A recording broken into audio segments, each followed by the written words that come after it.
My name is Skylar Holslander. And I'm Tyler Finch. And we are the Watchaholics.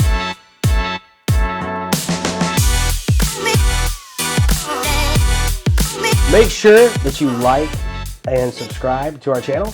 We're going to talk about all things watches, and so we have something really cool to talk about today. And so Tyler, what are we going to talk about today? Is all about the Rolex Daytona, Skylar. Of course, the name Daytona speaks for itself. It's an iconic watch. It's synonymous with race car driving, and the Daytona dates all the way back to 1963. And of course, some of the older models, like the Paul Newman models, are super collectible and just go for millions on the secondary market and in auctions. But today we've kind of seen a resurgence of the popularity of the Daytona, really due to one big figure in the watch community. Tell us about that, Skylar. Yeah, Tyler and I have talked about this before. If we back up, 5-6 years ago, you could walk into an AD and you could see Daytonas in the case, which is kind of crazy. It's crazy to think about today. Yeah, that is crazy. And I will say, if I were to guess, the big contributor to the Daytona's popularity today is definitely a figure who is big in the watch collecting world, and that's John Mayer. John Mayer, and you've probably watched the videos, phenomenal videos. He is very a big enthusiast in the watch market and fun to listen to and watch. But he did the Hodinkee Talking Watches. He did two of them, 1 and 2. That's right. Both phenomenal. If you haven't watched it, go watch them. They're great. But he talked about the collectability of the Daytonas, and he has a lot of Daytonas. He had some cool, rare Daytonas. That's right. And he talked about which has now been nicknamed the John Mayer Daytona, which is... He's got his own model now, right? Right, he's got his own model, which is the green dial and gold Daytona. And that's a cool watch. That's a watch that's obviously hard to get, goes for well over retail. But that dial is just green. It's a cool dial, but it's a green dial. And so we have something, I think, probably my favorite watch. And I will say, the way I got this was pretty cool. Sure. I mean, obviously, anytime you're getting a call from your AD saying, hey, Tyler, hey, Skylar, your watch is in, that's a special day. Yeah. But this one was probably even a little bit more special for Skylar, just due to the rarity and scarcity of this watch. So without further ado, Skylar, let's take a look at it. Yeah, so this watch is one, I got the phone call shortly after, right around Thanksgiving of 2022. And I will say our local AD that Tyler and I use is super fair. And we've all heard one of the best in the business. We've all heard super this. Fair. Yeah, and we've heard this before, that you get on the wait list and they never call you about your watch. But I will say, I can attest, I don't have this huge spend history at our local AD. And how it works is Rolex releases a new watch. There's a wait list for every watch, and you jump on it. That's right. First come, first serve, right? First come, first serve.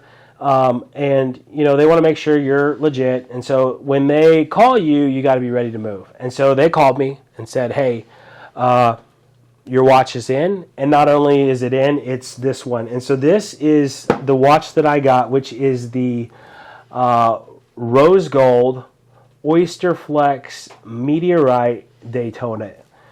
And this is definitely a grail watch for me. For sure. I would call this would be in the heavy hitter category for me.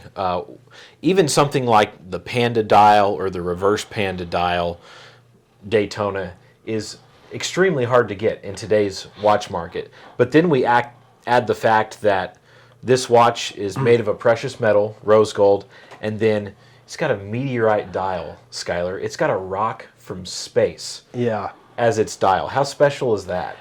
Yeah, I mean, the dial is the hero in this watch. The rose gold, in my opinion, the rose gold is the best color combination with the meteorite dial. I think for me, when I was looking at which watch I wanted in the Meteorite. The ceramic bezel was the obvious choice for me. Definitely. I think definitely the more precious metal band ones are going to be a lot more flashy. And I'm not opposed to flashy, but the ceramic bezel really makes the dial and everything and the rose gold pop. And for me, It's very well balanced.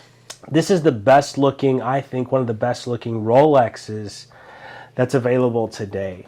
I will say, as far as it's a little bit more subtle. It definitely is. You know, it's not something where you walk into a room and you've got a gold presidential on your wrist and everyone knows you're wearing a Rolex. Right, yeah. You walk into a room and it's going to take a pretty sophisticated watch connoisseur to immediately know what that is. So I would almost classify this as a stealth watch. It's a heavy hitter without being in your face and super detectable. Yeah, absolutely. And I think that's what's neat about it is you can walk into a room, and a lot of people would not even say, hey, that's a Rolex unless they got up on it and saw the crown. But when you walk into a room, I would say this is probably the coolest, if not the coolest watches, one of the coolest watches that walks into a room. 1,000%, Skylar. There's not a lot of people walking around with the Meteorite Daytona Right. on their wrist. And I think RAD, this was the second one they had received, and so That's right. And your process of getting the watch was really just a timing thing, right? As far as the watch was announced, and then you were one of the first people to get on the list. And while it's even a scarce watch to get, our local AD truly has a fair system. You were the next person on the list for this watch. They got it in, and they gave you the call. Yeah, How exciting was that?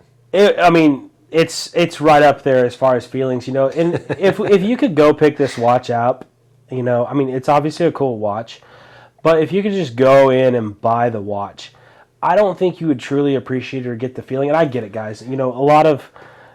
It's hard to even get a call from your AD, so That's right. I know that's everyone wants that call, but when you finally do get that call, the hunt is about part of the fun of this whole thing. The thrill of the kill, right? Absolutely. Hunting down that Grail watch. And so, our AD, again, is super fair, and so, but we really have tried to build a good relationship. We check in with our AD on a constant basis. That's right. Have a good relationship with your AD. Go in, say hey to him at least once a month, if not every few weeks. It definitely helps in obtaining a watch like this. Let them know you're serious. If you got a cool watch, wear it so they know you're a watch enthusiast. You're not flipping watches. I would say just check in with them, build a relationship with them, and eventually, you never know. Something will happen where you could get something cool, and that's what we've done. We've built a really good relationship with our local ADs. That's right. So, big thank you to those guys. This is the coolest watch I've ever gotten. This is a Grail watch.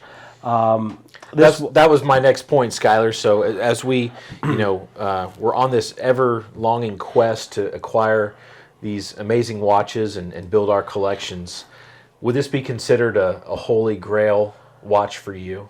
Absolutely. I think this is, again, going to the watch that's a little bit more subtle. I think this watch is going to age very well as far as looks go.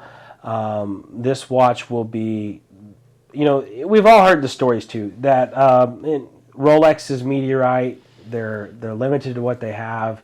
They were harvesting Meteorite. I think the story I've heard is they're harvesting Meteorite in this field. The country put a protective order on the field, and so what they have, right. It's a scarce material. I will say one of the things I was nervous about if I ever got the phone call on this watch was I didn't want a crappy piece of Meteorite.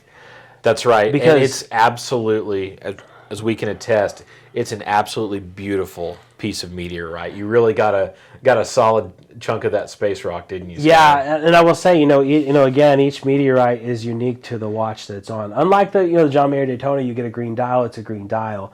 This is truly a unique watch because the Meteorite, there's no other Meteorite like it. I will say, not two that are the same, right? Yeah, and a picture of the Meteorite does not do it justice. But all the stuff that I've seen, this has been my favorite piece of Meteorite that I've seen. When you go out in the sun is when this thing really shines, and it shines like a diamond. It just takes light and just throws it. And so that's when it's in its element, is when it's out in the sun, and this thing just glows.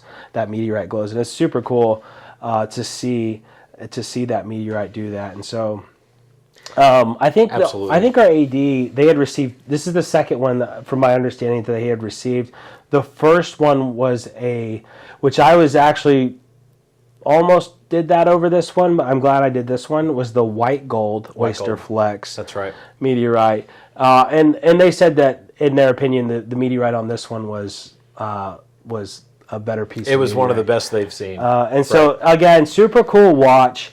I will say what we'd like to see in the Daytona world, some of the things that I would like to see in the future of the Daytona, I do not have personally the Panda. I know that's one you're really after. That's one I'm searching after. Hopefully not too much longer on that one. I will say what I would like to see Rolex do in the future for the Daytona is I would like to see them do a throwback to the Daytona and do like Absolutely. that Paul Newman-esque. Something a little more vintage, right? Yeah. Maybe something a little stripped down. As it exists right now, there's 4 to 5 lines of text. Yeah, I think there's 5 lines of text. It's a very busy dial. Of course, the Paul Newman models were very simplistic, had a very clean, just crisp, clear dial, and then a little bit of a thinner bezel. It reminds me a lot of what Tudor's doing right now with their new chronographs. Their new, what I would call their Panda chronograph, really kind of gives off some Paul Newman vibes. So we'd kind of like to see that slimming down of the bezel, right? Yeah, I would like to see a ceramic bezel on all Daytonas, precious metal. A thinner bezel, get rid of the busyness. I think the busyness is a little over the top right now with the Daytona. That's right. If I'm being critical to the watch, I know that might be a There's not many bad things to say about the Daytona, but the dial is a little busy. I think it would do super well. It would probably be the most... I think, the Panda's hard to get now. Imagine if they did that watch. I think that watch would just crush it. I don't know if they'll ever do that. I hope that they will we'll see in the future, but that would be a cool watch. I would definitely be in the running to try to get one of those if that was ever to come out. Absolutely. Well, Skylar, congratulations on the Meteorite Daytona. It's a Grail watch you didn't have to wait too long for. Yeah, 2 years, 2.5 years. Yeah, it's just an absolutely beautiful watch. If you see one in the wild, you can't mistake it for anything else. So we appreciate your views today. If you liked our video, please leave a like, subscribe, leave a comment. We appreciate all the engagement, and we love making watch videos for you all. So thank you for your time today. Yeah, thanks guys.